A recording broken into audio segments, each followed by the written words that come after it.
تو یہ شریعت کا حکم نہیں ہے کہ آپ گھر صاف کر دیں, شریعت کا حکم یہ ہے کہ گھر کو صاف رکھیں.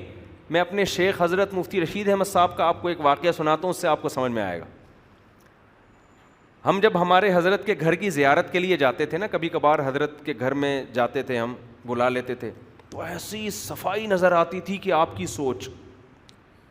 تو حضرت ہمیں تربیت کے لیے بتاتے تھے کہ یہ جو میرا مصلی ہے جس پہ میں سنتیں پڑھتا ہوں, سنتیں گھر میں پڑھتے تھے, تہجد پڑھتے تھے, فرمایا یہ جو مصلی ہے نا یہ ہفتے میں ایک دن دھلتا ہے. تو ہم نے کہا حضرت چونکہ ہفتے میں گندا ہو جاتا ہوگا اس لیے دھلتا ہوگا. حضرت نے فرمایا نہیں, آپ اگر اس کو ایک ہفتے کے بعد آ کے دیکھیں گے تو یہ ذرا بھی میلا بولو نہیں ہوتا. تو پھر دھلتا کیوں ہے؟ فرمایا اس لیے دھلتا ہے کہ میلا نہ ہو. نہیں آئی بات سمجھ میں؟ کیونکہ ایک ہفتے کے بعد اب یہ خطرہ ہوتا ہے کہ اب اگر نہ دھویا تو یہ میلا ہو جائے گا. تو جب میل دیکھ لیا تو میل تو آ گیا نا گھر میں, تو چیزیں دھلتی ہیں میلی ہونے سے پہلے. کھوپڑی میں آ رہی ہے بات؟ حضرت فرماتے تھے ہمارے جو بستروں کی چادر ہے یہ اتنے دن میں دھلتی ہے. تو کیا میلی ہو جاتی؟ کہا نہیں میلی نہیں ہوتی, میلی ہونے سے پہلے. فرمایا میرے کپڑے اتنی دن میں دھلتے ہیں, میلے ہو جاتے ہیں کیونکہ ہم نے 8 سال میں اپنے شیخ کے کپڑوں پہ کبھی ایک مکھی کے بیٹ کا نشان نہیں دیکھا میں نے. سمجھ رہے ہیں نا؟ ٹھیک ہے مزدور طبقہ اس پہ عمل نہیں کر سکتا, لیکن میں ایک سوچ بتا رہا ہوں. اب مزدور تو بیچارہ وہ تو پاگل ہو جائے گا نا, اس کو اتنا مکلف نہیں بنایا شریعت نے. آپ کا ایک لائف اسٹائل بھی ہوتا ہے. جو فوجی بیچارے پہاڑوں میں مٹی میں ریگستانوں میں پڑے ہوئے ہیں, وہ کیا صبح شام پتلون ہی دھوتے رہیں گے بیٹھ کے؟ کیا وہ تو ایک مجبوری ہے نا. تو لیکن جو بچ سکتا ہے, میں نے کبھی حالانکہ بالکل وائٹ کپڑے پہنتے تھے, بالکل وائٹ, اور چلے پاؤں کے تلوے میں کبھی اتنی سی مٹی کا نشان نہیں دیکھا ان کے پاؤں پہ. سمجھ رہے کہ نہیں سمجھ رہے؟ ایسے ناخن ایسے صاف اور دانت. اور تو ہمیں پتہ چلا کہ اسلام کی صفائی اصل میں ہے کیا. اٹ از کالڈ صفائی, جو آج کل مارکیٹ سے کیا ہے. اور بڑے بڑے نیٹ کلین لوگ ہم نے دیکھے ہیں, جس چیز کو زیادہ صاف کرنا چاہیے اس کو فوکس نہیں کر رہے, جو نظر آ رہی ہے نا اوپر اوپر اس کو زیادہ صاف کر رہے ہیں. کیونکہ آپ شادی میں جاتے ہیں تو اوپر سے لوگ آپ کو دیکھ رہے ہوتے ہیں, تو فیس تو بیوٹی پارلر میں جا کے رگڑائی ہو رہی ہے, اس کی تیزاب سے دھویا جا رہا ہے نا تاکہ فریش فریش نظر آئے. اور اوپر سے 3 پیس سوٹ کیا ہے زبردست ماشاء اللہ بالکل فٹ فاٹ, اور وہ بھی بلیک کلر کا پہنتے ہیں تاکہ میلا بھی ہو تو نظر نہ آئے میل. دانتوں میں جھانک کے دیکھو تو آدمی کہتا ہے یار کیا بھرا ہوا ہے.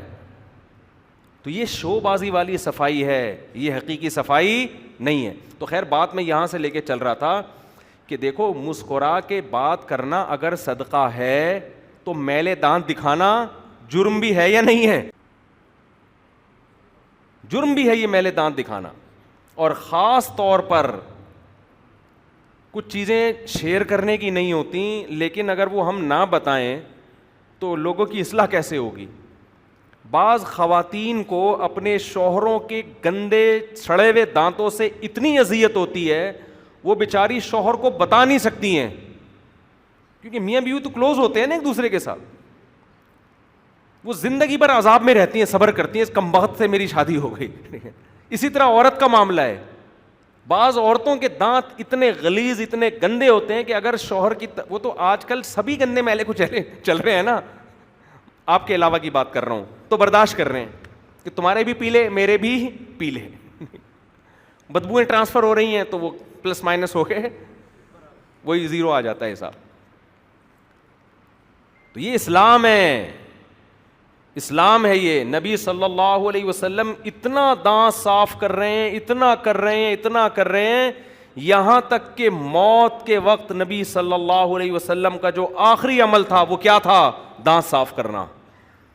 دنیا سے جانے سے پہلے بھی دانتوں کو صاف کر کے گئے. اور کمال کی بات یہ ہے کہ اس زمانے میں خوراکیں ایسی نہیں تھیں جو دانتوں کو گندا کریں, جو آج ہم کھا رہے ہیں. دودھ پیا جا رہا ہے, زیادہ زیادہ کھجور کھا رہے ہیں. آج کیا کھا رہے ہیں؟ کیسی چکنی چپڑی چیزیں، چاکلیٹیں چپڑ چپڑ کے نا وہ منہ میں، ڈبل روٹی تو بریڈ جو ہے نا وہ تو پوری، جتنے کھانچے ہوتے ہیں نا دانت کے، جو برگر آپ کھاتے ہو، پیزا آپ کھاتے ہو، وہ تو سارے ان کھانچوں میں گھسرے ہوتے ہیں جا کے. بات اصل میں یہ ہے کہ ہم نے صفائی کو ایز اے کلچر لیا ہے، ایز اے مذہب بولو نہیں لیا. یہ بڑا ٹینشن ہے. ہم مسکرا کے بات کرنے کو کلچر کے طور پہ لیتے ہیں، مذہب کے طور پہ نہیں لیتے. مذہب کے طور پہ نہیں لیتے. ہمارے پیغمبر صلی اللہ علیہ وسلم نے جمعے کے دن غسل کا حکم کیوں دیا ہے؟ آپ کے لیے تھوڑی دیا ہے، دوسرے نمازی کے لیے دیا ہے کہ اس کو تکلیف نہ ہو. آپ سمجھ رہے میں نہا دھو کے جا رہا ہوں جمعے کے دن، نہا دھو کے کتنا اچھا لگ رہا ہوں، نیٹ کلین لگ رہا ہوں. وہ ٹھیک ہے آپ لگ رہے ہیں، بڑی خوشی کی بات ہے، لیکن شریعت جو آپ کو اچھا لگا رہی ہے نا، آپ کے لیے نہیں لگا رہی. آپ کے ساتھ جو نمازی کھڑا ہوگا نا، اس کو تکلیف سے بچانے کے لیے آپ کو اچھا لگا رہی ہے. یہ حدیث سے ثابت ہے.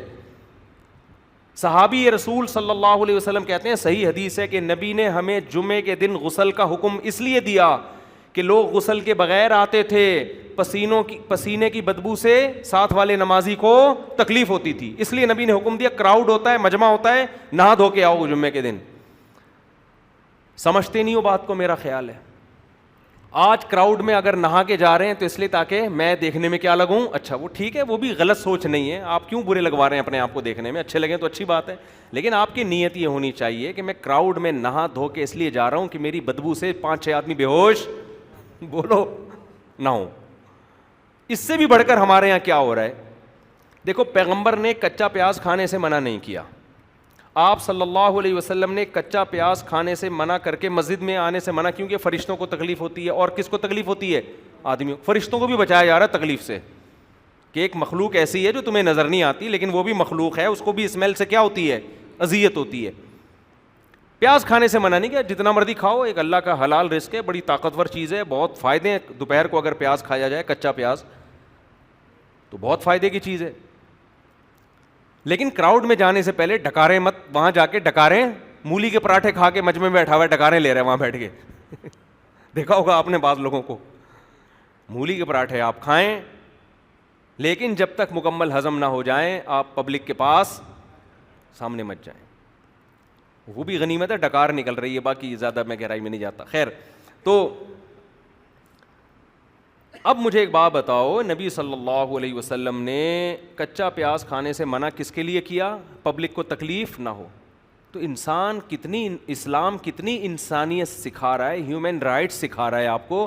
آپ نے نہانا اپنے لیے نہیں ہے، کس کے لیے ہے؟ پبلک کے لیے نہانا ہے. مسکرانا اپنے لیے نہیں ہے، کس کے لیے؟ آج ہم پتہ ہے کیوں مسکرا رہے ہوتے ہیں؟ آج اکثر لوگ مسکرا رہے ہوتے ہیں تاکہ میرا امپریشن سامنے والے پہ اچھا پڑے، لوگ سمجھے ماشاء اللہ بہت خوش اخلاق آدمی ہے. یہی وجہ ہے کہ جہاں امپریشن ڈالنا ہوتا ہے اور پبلک کو یہ شو مارنی ہوتی ہے کہ میں اچھے اخلاق کا آدمی ہوں، وہاں تو مسکراتے ہیں. جہاں مسکرانے کا کوئی فائدہ نہیں ہے وہاں مسکراہٹ نہیں بکھرتی. بیوی کے سامنے مسکرانے کا کوئی فائدہ نہیں ہے.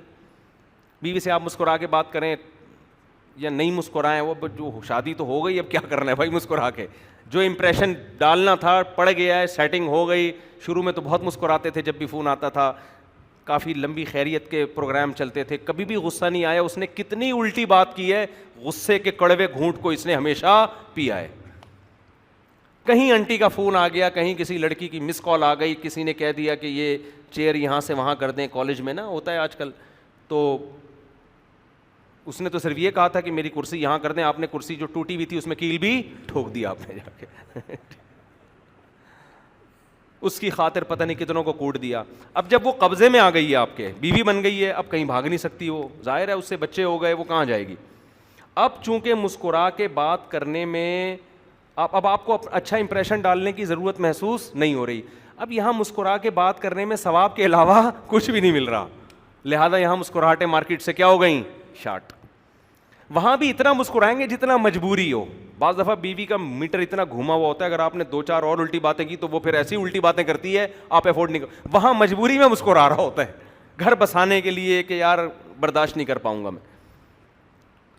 تو یہ کانسیپٹ صحیح کرنے کی بہت شدید ضرورت ہے، نیتوں کو درست کرنے کی ضرورت ہے. آپ نے اپنے لیے نہیں مسکرانا، آپ نے کس کے لیے مسکرانا ہے؟ سامنے والے کے لیے. یار مسکرانے پہ ثواب ملتا ہے، اللہ خوش ہوتا ہے. کیونکہ کسی کو راحت دینے سے اللہ کیا ہوتا ہے؟ خوش.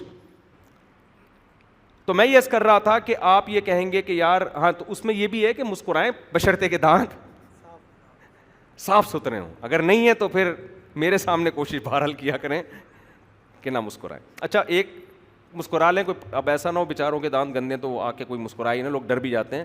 ایک چیز کا دیکھو بہت خیال کیا کرو, یہ مجلس کے آداب ہوتے ہیں, کیونکہ ہم بھگت رہے ہوتے ہیں تو صرف میں نہیں بھگت رہا ہوتا, بہت سے لوگ بھگت رہے ہوتے ہیں, تو وہ میرے کہنے سے سب کو فائدہ ہو جاتا ہے.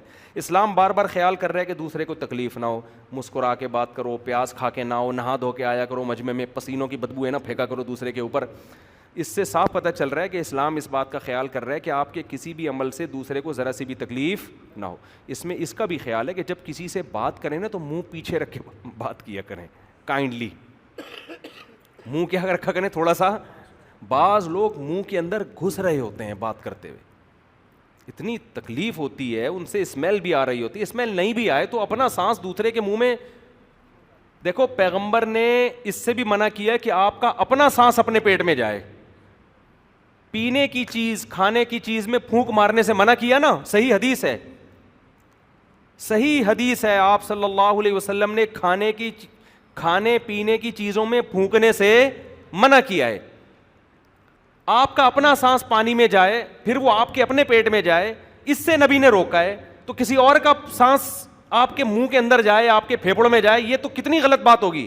دیکھو اپنی گندگی انسان سے برداشت ہو جاتی ہے, اس سے بھی منع کیا جا رہا ہے. دوسرے کی گندگی برداشت, آپ واش روم میں گھنٹوں گھنٹوں بیٹھتے ہو, اپنی اسمیل برداشت کرتے ہو کہ نہیں کرتے؟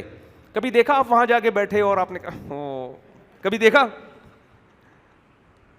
نہیں؟ آ رہی بات میرا خیال ہے, تھوڑی عجیب سی مثال ہے لیکن ہے بھی, اس کے علاوہ بات سمجھ میں آتی نہیں اتنی واضح مثال کے بغیر. کبھی نہیں دیکھا ہوگا آپ واش روم میں گئے اور بیٹھے اور گھنٹوں گھنٹوں بیٹھے, اور جو کچھ آپ نے وہاں جو کچھ ہونا تھا قدرت کی طرف سے ہوا, اور آپ نے وہاں یوں یوں کر کے وہاں بیٹھا رہتا ہے, ناک بھی اور موبائل بھی دیکھ رہے ہوتے ہیں بعض لوگ, تو سنا ہے بڑے آرام سے بیٹھا ہوا ہے. لیکن جب آپ کوئی واش روم سے نکل کے آئے اور آپ جاؤ, حالانکہ وہ جگہ صاف ہو چکی ہوتی ہے, کوئی نشان نہیں ہوتا, کیسے یوں یوں کر رہا ہوتا ہے نا, ہوا نکال رہا ہوتا ہے ایسے ایسے کر کے, ایگزاسٹ چلا رہا ہوتا ہے. اس سے پتہ چلتا ہے کہ اپنی بدبو کتنی گندی ہو پھر بھی گندی نہیں لگتی, دوسرے کی تھوڑی سی بھی ہو بہت گندی لگتی ہے. یہ انسان کی نیچر ہے, اپنی برائی نہیں لگتی اس کو, یہ نیچر ہے. تو اپنا سانس انسان کو گندا نہیں لگتا, اس کے باوجود پیغمبر نے منع کیا کہ وہ پینے کی چیز میں پھونک مار کے اسی کو دوبارہ پی لو. آپ کی اپنی گندگی شریعت نہیں چاہتی آپ کے پھیپھڑوں میں جائے, تو کوئی اور آ کے. اچھا اس میں ایک اور چیز ہے, جب آپ کھانے پینے کی چیزوں میں پھونک مارتے ہیں, کاربن ڈائی آکسائڈ نکل کے بہت ساری تو ہوا میں تحلیل ہو جاتی ہے, تھوڑی سی اس پانی میں شامل ہو کے بھی اس کی فارم چینج ہو چکی ہوگی, وہ ڈاکٹر آپ کو بتائیں گے, بہت کچھ اس میں چینج ہو چکا ہے. لیکن جب کوئی دوسرا آپ کے منہ میں آ کے پھونکنا شروع کر دے ڈائریکٹ, ایک تو اس کی گندگی اپنی بھی نہیں, اور وہ بھی پانی سے فلٹر ہو کے نہیں آ رہی ہے, وہ ڈائریکٹ آپ کے پھیپھڑوں میں جا رہی ہے.